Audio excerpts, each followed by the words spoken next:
Yo, yo, yo, what's up, everybody? Thank you for tuning in to today's podcast. It's Cody, Gotham's Caped Crusader, and we're keeping it geekly. Yes, this is your number one stop for all things geek culture, from comic books to video games and so much more. And man, oh man, am I excited. Because not only are we bringing you some Marvel comics for once, but there's some awesome things happening in the geek world. So without further hesitation, let's go ahead and just dive right in and let's see what's buzzing. So right off the rip, the rumor mill is circulating and it looks like Microsoft is looking to acquire another Bethesda level acquisition. Yes, this is coming straight from Game Rant, and it looks like that this will be on a level that will have internet lawyers debating monopoly laws. Now it looks like this hornet's nest was stirred up by YouTube Scuzzy after he made a couple tweets leaking this information.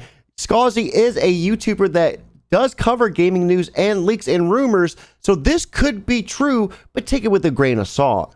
And it looks like internet fans across the world are digging in deep, even going as far as finding a now deleted tweet from Xbox social media manager Stein, implying that his mind was blown after leaving a work meeting. Now there's nothing set in stone as of yet, but there is fan speculation pointing towards Rockstar game parent company Take-Two Interactive, which would be a pretty large rival.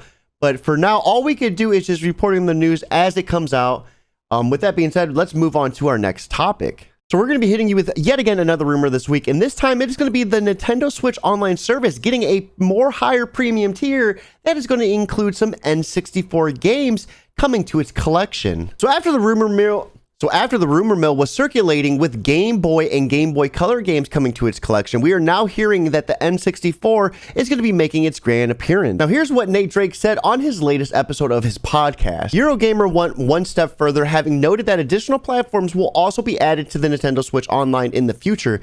And today I would like to add to that, yes, that information is accurate. And one of the platforms that will be coming to the Nintendo Switch Online in the future is the revolutionary N64. So another part of this podcast did lead to the fact that when the N64 did hit the Nintendo Switch Online market, we would see a premium online service with a price increase anywhere from $5 to $15 per year. Now, after the NES and SNES titles hit the Nintendo Switch Online services, I was wondering when we were going to see some N64 titles, and I am pretty stoked to see it.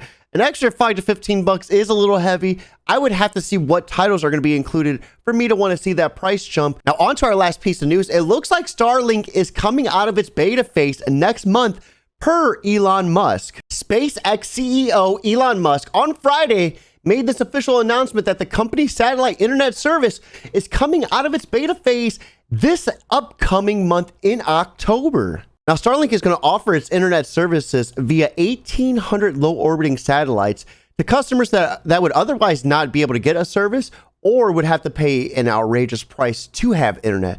Now, another thing is, Starlink has claimed to have over 500,000 orders since May. Now, with that being said, that does wrap up This Week in Geek, but stay tuned. We got those Marvel comics coming right off the press. Now, the very first book we're going to be covering this week is a storybook called Shang-Chi and the Legend of the Ten Rings, Who Guards My Sleep, written by Marie Chow, with art being done by Si-Ha Hong. Now, the story brings us Shang-Chi and Zhao Ling's mother reading them a bedtime story about the guardians of Tao Lo.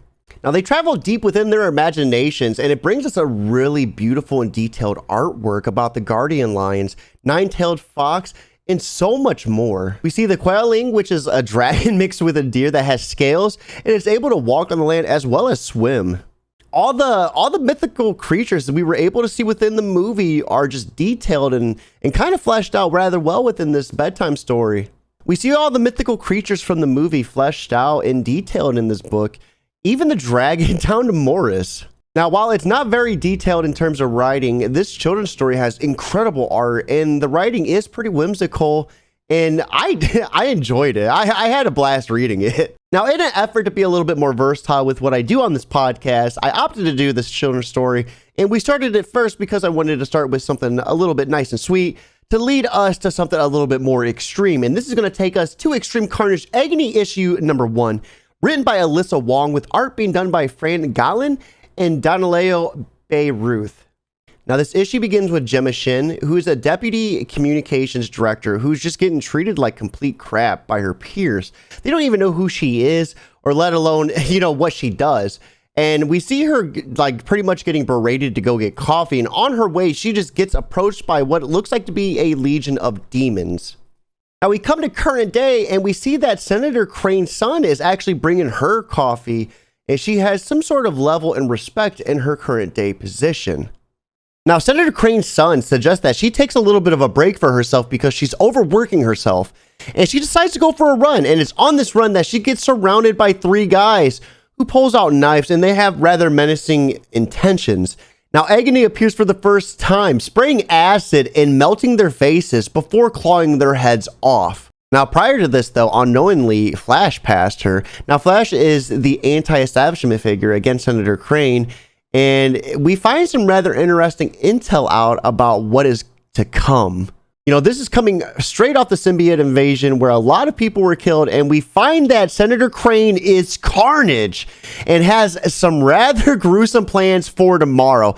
Now, Anti-Venom, Silence, and Toxin hope to stand against that. Now, I gotta be honest, I am stoked to be reading some Marvel because, man, Agony is bringing the heat, and whew, I cannot wait to read issue number 2. This is gonna lead us to our last book of the week, which is gonna be Black Widow issue 11, written by Kelly Thompson with art being done by Rafael Del Latoro. Now, this issue begins at the web in San Francisco with Lucy, Yelena, and Ultimate Spider-Woman sparring. And we see Natasha try to slip out without them knowing. And this is where we see a more fleshed out and more sincere scene between Yelena and her sister. And she just demands to be treated as an equal for once. You know, no more secrets. Be out in the open with everything. This is where Natasha basically just tells her that she has to go alone, no new faces, and Yelena submits, but things aren't exactly what Natasha says. Now, Natasha wasn't completely honest because her contact gives her what I believe is a fresh start, as well as her trying to reach out and learn more about her husband and son. Now, back at the web, we see Natasha and Yelena dress up a bit more formal, and things are going to get a little bit more spicier because they're planning on getting some information whether they need to beat it out of someone or not. Now, Geeks and Geekettes, Marvel is bringing out the heat this week, and I am excited to see what is going to be coming out next week. Now, with that being said, that does wrap up today's podcast.